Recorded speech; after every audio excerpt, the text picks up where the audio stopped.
Welcome to Mare Nostrum Empires, an empire building game in which you and up to 4 friends lead your individual empires to dominion of the ancient world. As you watch this video, you may want to refer to the summary sheet supplied with your game, which will reinforce what we are teaching. Game setup.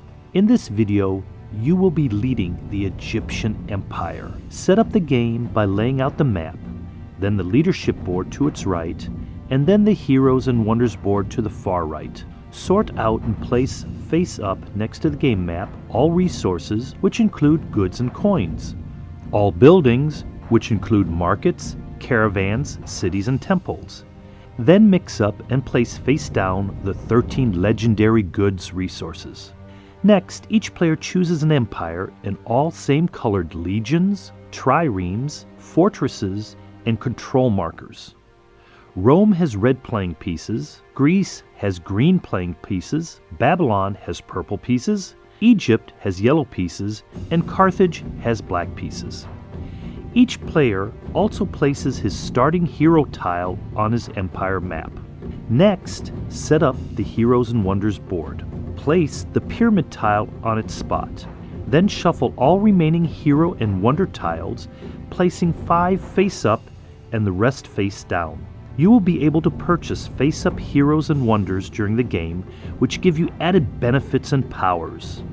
Every empire begins a game controlling 3 provinces, which are shaded in the same color as the empire's pieces. On these provinces, you will set up units and buildings. Egypt begins with the provinces of Cyrenaica, Aegyptus, and Ethiopia. In the first pages of the rules and inside of each player's screen are shown each empire's unit and building setup. Egypt begins with 4 caravans, 1 on each caravan icon pictured in its 3 provinces, 3 cities, 2 in Aegyptus and 1 in Cyrenaica, 1 temple in Aegyptus, 1 legion in Cyrenaica, and 1 fortress in Aegyptus. The Egyptian starting hero Cleopatra is placed on the Egyptian Empire mat. Next, we place each empire's markers on the 3 leadership tracks. Trade leadership tracks how many markets and caravans you control. During the game, you may purchase heroes and wonders that also add leadership bonuses to these leadership tracks. For example, Antigone is a hero that adds 2 trade and 2 culture bonuses. Culture leadership tracks how many temples and cities you control. Military leadership tracks how many legions, triremes, and fortresses you control. Egypt begins the game with 4 caravans and no market bonuses, for a total trade track value of 4. Then Egypt begins the game with 3 cities and 1 temple, for a total culture track value of 4. Lastly, Egypt begins a game with 1 legion and 1 fortress, for a total military track value of 2. As the game progresses, you will adjust the Egyptian track values as you gain or lose units, buildings, and hero wonder bonuses. The player with the highest track marker is marked at the top of the track, so that all players know who the leader is. At the beginning of the game, Carthage is a trade leader, Egypt is a cultural leader, and Rome is a military leader. Leadership gives a player special abilities during the game. Leader status can change from player to player each round as players' levels rise and fall during the game. Now we're ready to play. Round 1. Mare Nostrum is played over a number of rounds until one player claims victory. Each round consists of 5 phases. Phase 1 is a collect resources phase. Simultaneously, players will collect their goods and coin resources. If you are playing with a majority of beginners, you may want each player to collect their resources one at a time to make it easier for them to learn how to do it. Players collect goods matching each goods icon that is next to one of their caravans. So in Aegyptus, you will collect 1 papyrus goods counter from supply. In Cyrenaica, you collect another papyrus. In Ethiopia, you collect 1 wheat and 1 gold. If you had a market in any province, you would collect an additional matching good for each caravan in that province. For example, the Carthaginian player begins a game with a market in Africa, so he collects 2 sheep and 2 spices for his caravans based in Africa. Next, you collect 1 coin for each city you control. You collect an additional coin for each city if you also control a temple in that province. So you collect 1 coin for your city in Cyrenaica and 4 coins for your 2 cities and the temple in Aegyptus for a total of 5 coins. There are 3 legendary cities on the map: Troy, Jerusalem, and Syracuse. These have a thick red border around them. If you control one of these cities, you collect 1 coin and a randomly drawn legendary good. You collect an additional coin or legendary good if you also control a temple in that province. Now we are ready for Phase 2, Trade Resources. The trade leader takes possession of all 3 exchange markers. Each exchange marker has 2 different values, one on the front and one on the back. So it could be a 0-5, a 1 or 2, and a 3 or 4. The trade leader plays one of the exchange markers for the value of his choice to determine how many resources, which are the goods and their coins, each player must choose from their resources supply to trade. At the start of the game, the Carthaginian is a trade leader and he chooses to play the 3-4 exchange marker with the 3 value face up. Simultaneously, all players choose 3 of the resource, either goods or coins, and place them face up on their empire mat in front of their screens. Players are trying to build sets of resources with which they can build new buildings and units. For example, it costs a set of 3 resources to build a new legion, trireme, fortress, or city, or it costs a set of 6 resources to build a new temple or market. A player can build an item with either a set of only coins or a set of different goods with no duplicates. You currently have 5 coins, 2 papyrus goods, 1 wheat, and 1 gold good. You can put together 2 sets, one with 3 coins and one with 1 papyrus, 1 wheat, and 1 gold. But you want to build a market in Ethiopia, which costs you a set of 6 resources. You decide that your best chance is to build this set with 6 coins. Then hopefully you can also build another set with 3 different goods. You place in front of you for trade 1 papyrus, 1 wheat, and 1 gold. Once all players have laid out their resources for trade, the Carthaginian trade leader may claim any 1 resource counter offered by another player by placing it face down in front of himself. This resource may no longer be claimed by the other players. So the Carthaginian claims 1 metal from Rome. Now Rome claims 1 papyrus from you. You now claim 1 gold from Rome.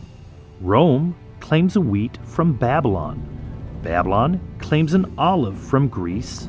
Greece claims a gold from Carthage. Carthage claims wheat from you. You claim wine from Rome.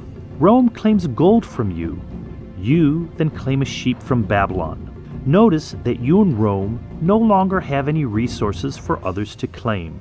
The rest of the players continue to choose resources from other players until all resources have been claimed. The trading resources phase is now over, and we begin Phase 3, Building. The cultural leader determines in which order all players build, including himself, by naming the next player after a previous player has taken his build turn. A player builds items by spending his resources. You are the cultural leader and want to see what your neighbor to the north is planning, so you make Babylon build first. In order to build in a province, a player must control it with its control marker. Babylon can take control of any province adjacent to a province it controlled at the beginning of the round if it is not controlled by an opponent or occupied by an opponent's units. The Babylonian decides to build a control marker in Arabia with a set of 3 coins. He then builds a legion with a set of 3 different goods and places it in Syria. The spent goods are placed back into the resources pool. He then builds a caravan in Arabia with a set of 3 resources. Each player begins a game with a starting hero. Each starting hero has a special ability that helps his empire in some way. Babylonia's starting hero is Hammurabi, who can build 1 control marker each round for free. So the Babylonian decides to build a control marker in Asia. The Babylonian increases his trade level up to 6 because he built a caravan, and his military level up from 2 to 3 because he built a legion. Building a control marker does not affect any leadership tracks. The Babylonian's build turn is now over. You now tell the Carthaginian to build next. The Carthaginian builds a trireme in Mare Africum with a set of 3 different goods.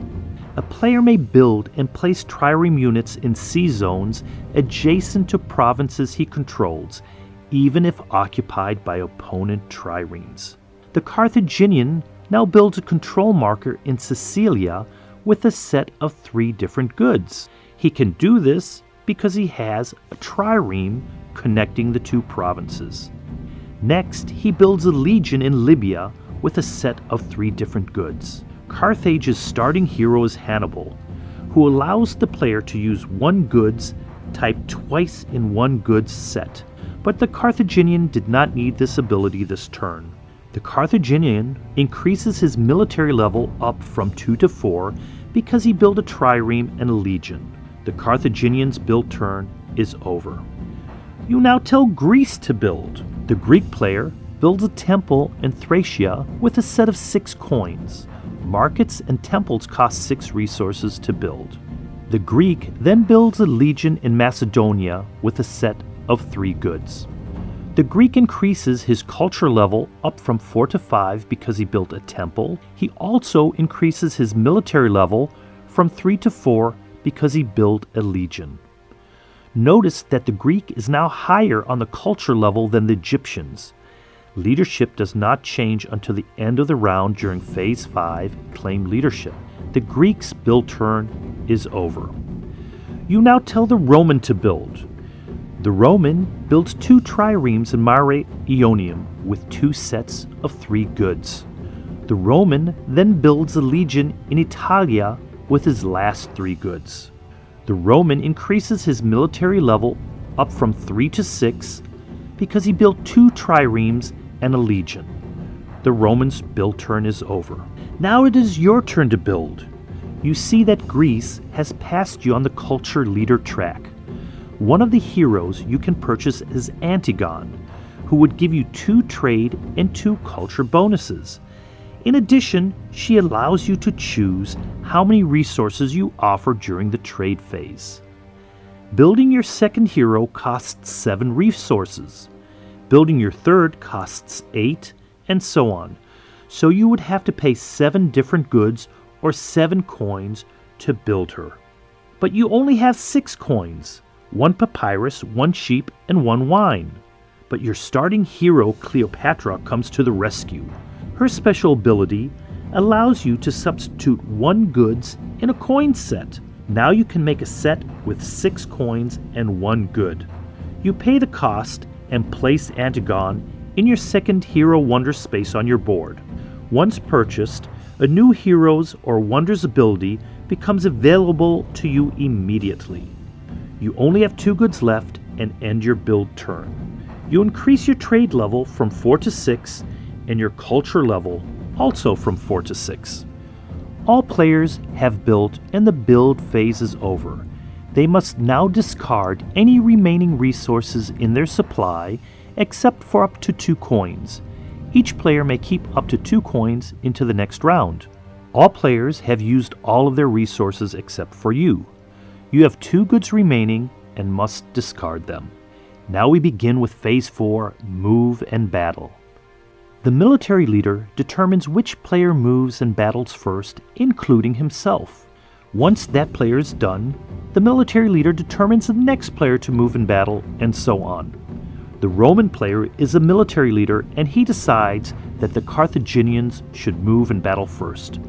During a player's move in battle turn, he moves and then battles with his triremes first, before moving and then battling with his legions.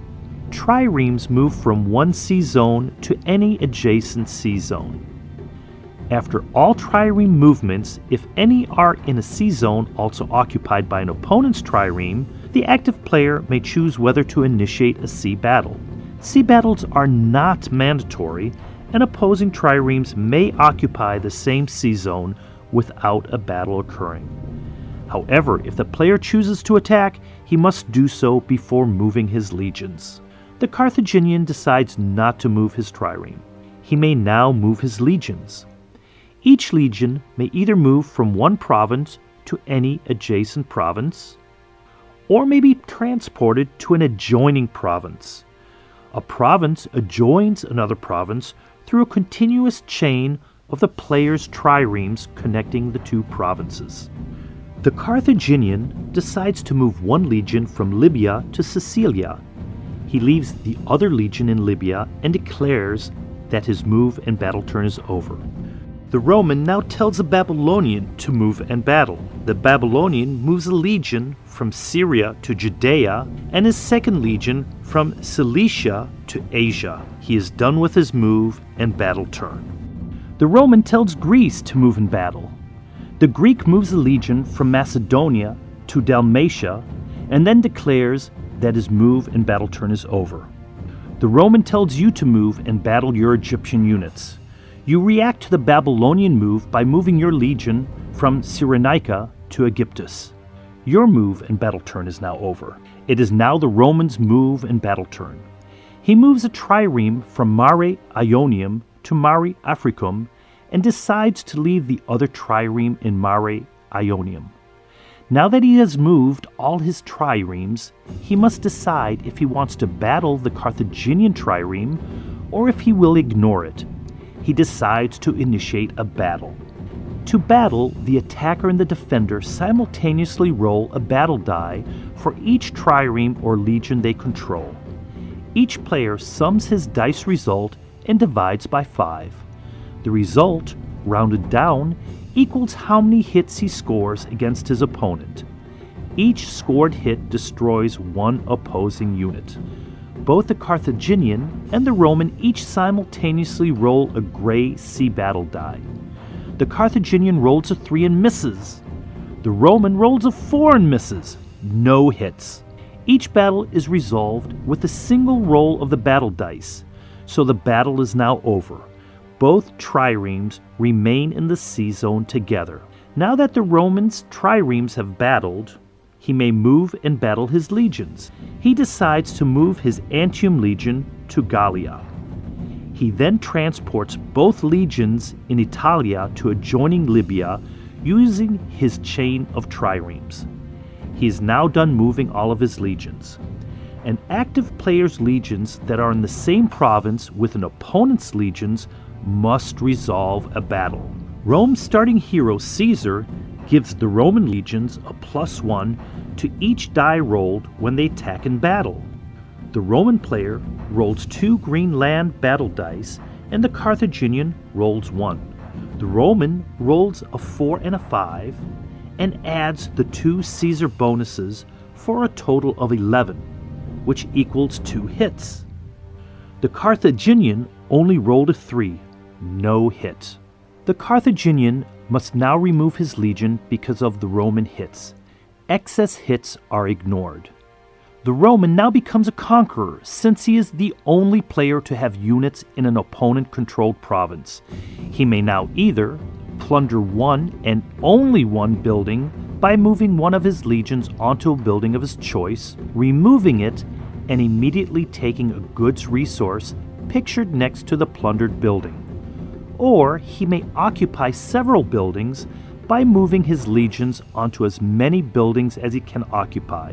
He will now receive the goods from these buildings during the next turn's build phase.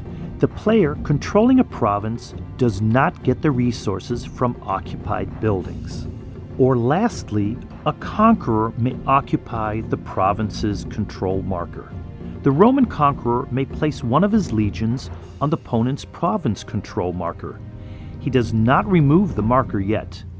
At the end of the Roman's move and battle turn, During the next round, if this legion is still on the opponent's control marker, the Roman may exchange the previous controlling player's control marker with one of his own at no cost.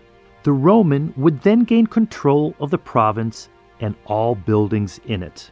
Remember that the Roman can only do one of these things during his turn: either plunder a building, occupy as many buildings as he has legions, or occupy the control marker. The Roman decides to occupy both caravans with his legions. As a side note, if the Roman had not hit and eliminated the Carthaginian in battle, and both players still had units remaining in Libya, the province would be considered to be at war, and the Roman could not pillage or occupy anything. Now the Carthaginian has to adjust his military track down 1 from 4 to 3 because he lost a legion, and his trade track down 2 from 7 to 5 because he has 2 of his buildings occupied. The Roman increases his trade track up by 2 from 7 to 9 because he's occupying 2 of the Carthaginians' buildings. The move and battle phase is now over. We now move to the last phase, the claim leadership. The player with the highest level on each track becomes that track's leader. Rome now has the highest trade level, so takes the lead away from Carthage. The Carthage marker is removed from the top of the trade track and is replaced with the Romans marker. Antigon's leader bonuses helps you and allowed you to keep your culture leadership. Lastly, Rome keeps its military leadership. The round is over, and if no player has won the game, a new round begins. A player can win the game in one of 4 ways. By gaining the pyramids, a player wins immediately when he builds the pyramids during the building phase. The pyramids cost 12 goods or coins to build, which is quite a cultural accomplishment. A player can also win when he has built his 5th hero and/or wonder by the end of the building phase. Each additional hero or wonder costs more to build than the previous one. So this is a slow and steady and often very secret way to win the game. The next way to win is by occupying or controlling 4 capital or legendary cities. You win if you control these legendary cities or capitals at the end of the move and battle phase. The 4th way to win is through leadership. A player wins if he possesses all 3 titles of trade leader, cultural leader, and military leader at the end of the claim leadership phase. As you can see, Rome is leading in 2 leader categories already. At this point, no player has won the game, so a new round begins with all players simultaneously collecting their goods and resources. And that's the rules to Mare Nostrum Empire. We hope that you enjoyed this teaching video. Please refer to the rules if you have any detailed questions about this incredible game. We wish you many hours of gaming fun with your friends, und wir wünschen dir viel Freude.